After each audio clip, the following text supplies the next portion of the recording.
Welcome back to ta-da 3D printing. Now that I've got my MMU3 set up again for the MK3S, I wanted to try out this 3D Benchy in 2 colors. I had tried it when I first set it up and it had so many errors it could never seem to complete. So I want to try this again, and I just start with the 3MF file. It's already ready to be printed on the MK3S with the MMU3. The settings are already ready to go and everything's already colored, so all I have to do is slice it. The default settings for this is, of course, a 0.4 nozzle, and this is 0.2 layer height. It will take 6 hours almost. So I wanted to compare the difference with the XL, with just still the 2-color Benchy. I switch it over to Input Shaper with the 5 tool head, and it seems like just about every time that I switch to the other printer, I still have to go in and change my layer height profile because it's still showing as 0.2 quality or 0.2 detail, which is not an option on the Input Shaper. I don't know if it's doing that because it's still a Prusa Slicer beta or if there's just something I need to adjust in my settings. But I'm just curious, and it's about an hour and a half on the Prusa XL.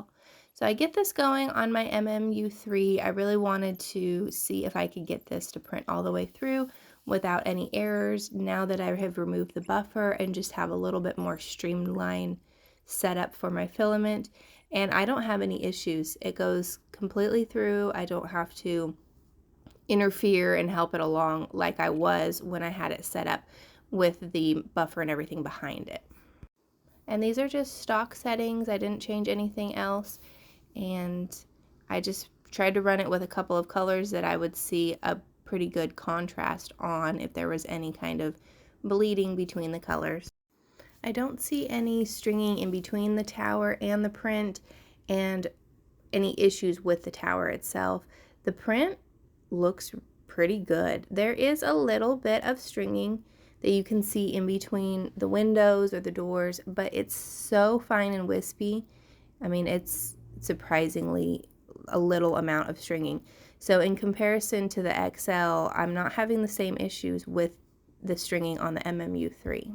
But the MMU3 takes quite a bit more time. That's almost 4 times as long as the Prusa XL.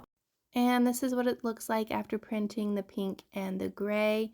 Those do definitely have some curls, especially on the pink where it's very low on the roll.